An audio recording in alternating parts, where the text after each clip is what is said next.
अब हम आगे बढ़ते हैं दसम भाव की ओर। ये हमारा 10वां भाव है। दसम स्थान कर्म स्थान के भाव के नाम से प्रसिद्ध है, इसे हम कर्म स्थान कहते हैं। ये हमारा कर्म का स्थान है। हम क्या कर्म करेंगे, उससे हमें क्या प्राप्तियां होगी, मान सम्मान हमें क्या मिलेगा, वो हम इसी भाव से देखते हैं। जीवन को जीने के लिए जो भागम भाग होती हैं, उठापटक होती हैं, वह इसी भाव से दिखती है।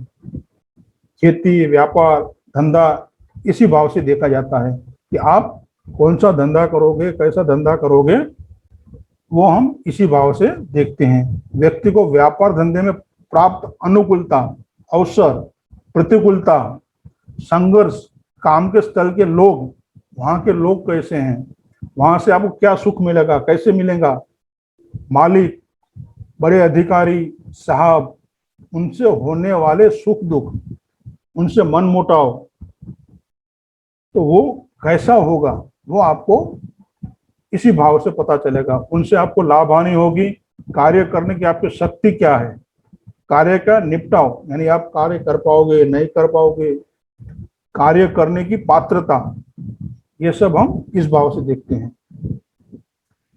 आपकी जो पदोन्नति है, आपका जो वहां पे स्टेटस है, पद है, उसका जाना आना, यश अपयश, अधिकार आज्ञा, हुकूमत, सत्ता, सामाजिक प्रतिष्ठा, सामाजिक यश, कीर्ति, मान सम्मान, हम इसी भाव से देखते हैं। आपकी हुकूमत चलाने की वृत्ति या शक्ति, आपको वहां क्या ओहदा मिलता है, ये सरकार का भाव भी है। 10वां घर जो हम कहते हैं उसे सरकार का भाव भी है। तो सरकार से आपको क्या लाभ प्राप्त होंगे, सम्मान होंगे, वो सब इसी भाव से देखा जाता है। पिता से लगाव या मन मुटाव, ये हम इस भाव से देखते हैं। व्यक्ति की नींद या निंद्रा सुख, निंद्रा का नाश, निंद्रा कम है ज्यादा है, वो भी हम इस भाव से देखते हैं। निंद्रा का कोई विकार है, जैसे खराटे की आदत है, नैसर्गिक शुभ भाव, राजयोग आदि, यानी राजयोग भी इसी से हम देखते हैं। तो ये कर्म प्रधान भाव है। कर्म से हमें होने वाले लाभ, हमारे कर्म या सरकार से हमें मिलने वाली मान प्रतिष्ठा, हम इस भाव से देखते हैं। अब आता है एकादश भाव, यानी 11वां भाव। यह बहुत ही जरूरी भाव है, जिसे लाभ भाव कहते हैं।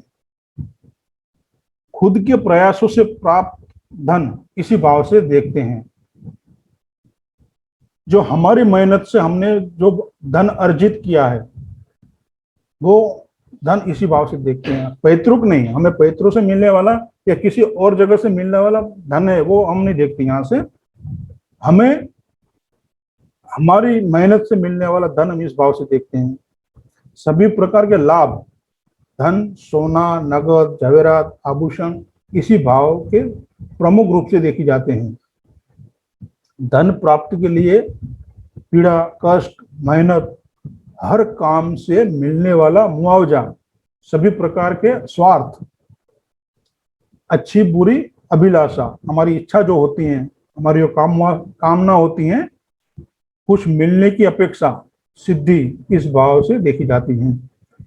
हमें हमारी जो प्राप्तियां हैं, चाहे जीवन में कोई भी फील्ड में हो, वो हमें इसी से मिलती हैं। चतुर्थ भाव से निकट मित्र देखे जाते हैं। जैसे मैंने आपको बताया कि चौथा भाव जो है मित्रता का है, मगर वो नजदीक के मित्र होते हैं आपके, जो वो चौथे भाव से देखे जाते हैं। और मित्रों का समूह ही भाव से देखा जाता है। इसमें सारे मित्र आ गए, कुछ नजदीक के भी हैं, कुछ दूर के भी हैं, तो वो सारे आते हैं। वो मित्र का समूह जिसे कहते हैं, पूरा ग्रुप है आपका, वो इसमें आता है। बट चौथे भाव में कौन से आते हैं, जो खास है, आपके नजदीक के हैं। वो मित्र को यदि देखना है, उसके बारे में यदि आपको कुछ स्टडी करना है, देखना है, तो वो चौथे भाव से हम देख पाएंगे। सामाजिक छोटे समूह, जैसे आपके सामाजिक छोटे छोटे समूह होते हैं, और समाज के लोग जिसके साथ आपका बर्ताव जो है, दोस्त तथा महिलाओं से होने वाले लाभ, सुख, ज्ञान लाभ, इसे लाभ भाव कहा जाता है। तो इन सब से जो होने वाले लाभ है वो भी इसी भाव से हम देखेंगे। बड़े भाई बहन के लिए भी हम इसी भाव को, ये 11वें भाव को देखेंगे। बड़े भाई बहन के बारे में भी इस भाव से विचार किया जाता है। तीसरा भाव है छोटे भाई बहन का, जो मैंने आपको बताया। 11वां भाव है हमारे बड़े भाई बहन का।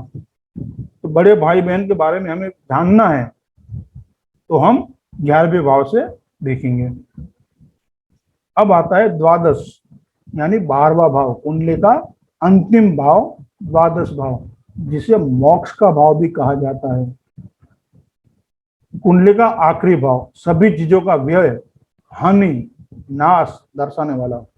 आर्थिक व्यय, खर्च, शिक्षा, दंड, स्थावर संपत्ति की हानि, जमीन रहने की वजह से, फंसे जाने की वजह से, चोरी डाका डालने की वजह से होने वाले नुकसान, आर्थिक हानि, कर्ज बढ़ना, कर्ज से मुक्ति, सभी प्रकार के बंधन, स्थानबद्धता, कारागृहवास यानी जेल, बहुत रुकावटें, जो रुकावटें आती हैं वो भी इसी भाव से देखी जाती हैं। अज्ञान, बुद्धि को समझ न आने वाली बातें, सभी प्रकार का त्याग, मोक्ष इसी भाव से देखा जाता है। यानी हमें जो हानि होती है, जो नुकसान होता है, चाहे आर्थिक हो या किसी भी तरह का नुकसान हो, वो हम इसी भाव से हम इसे देखते हैं। चोरी की वजह से नुकसान हो गया, या हमने कहीं गलत जगह पर पैसे फंसा दिए, जमीन ले ली, वहां नुकसान हो गया। तो इसी तरह से नुकसानी इसी भाव से देखी जाती हैं। और जेलवास भी इसी भाव से देखा जाता है। हॉस्पिटल भी इसी भाव से देखी जाती है। 12वें भाव से हम हॉस्पिटल को भी देखते हैं, कारावास को भी देखते हैं, और विदेश गमन यानी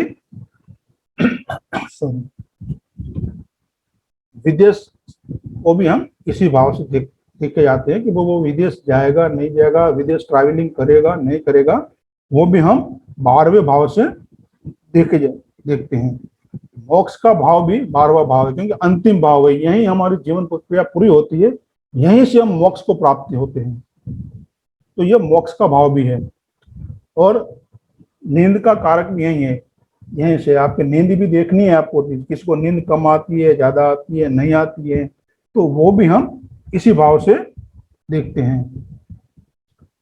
परित्याग है, जो त्याग करना है, हमसे जो दूर जाना है, वो इसी भाव से देखते हैं। विरक्ति है, संन्यास है, मुक्ति है, स्थल त्याग, एक स्थान से आप दूसरे स्थान पर चले जाते हो, तो वो इसी स्थान से हम देखते हैं। आत्महत्या, ये भी हम इसी भाव से देखते हैं।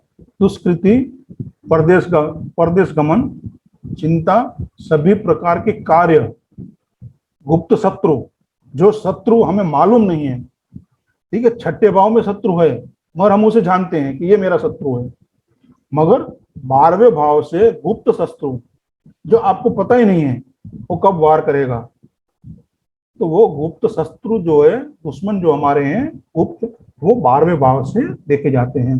गुप्त क्रियाएं जो सामने नहीं आती हैं, छुपी छुपाई की जाती हैं, वो भी 12वें भाव से देखी जाती है। भूमि के नीचे के कार्य, जमीन के नीचे का कार्य जो है, वो भी इसी भाव से देखते हैं। समाज शत्रु, रास्ते पे होने वाले झगड़े, मारपीट, जो रास्ते पे हम मारपीट देखते हैं, झगड़े होते हैं, वो इसी भाव से देखे जाते हैं। जन विरोधी काम, राजकीय संकट, पुलिस स्टेशन तकरार, महिलाओं के वजह से बनने वाले शत्रु, यानी महिलाओं की वजह से, वजह कौन है, महिला है, उसकी वजह से बनने वाले शत्रु, वो भी इसी भाव से देखते हैं।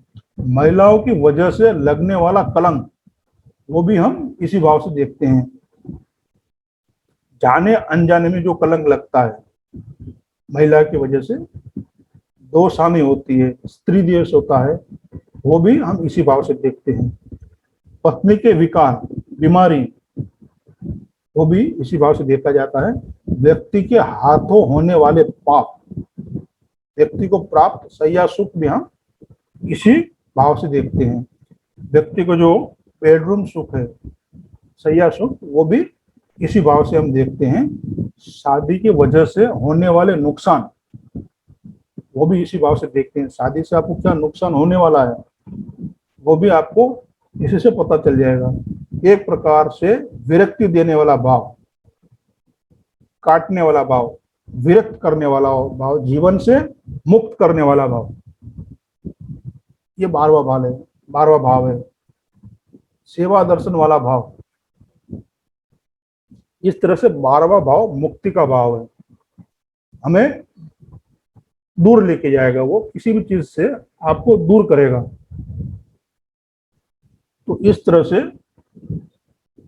12 भाव हमने देखे।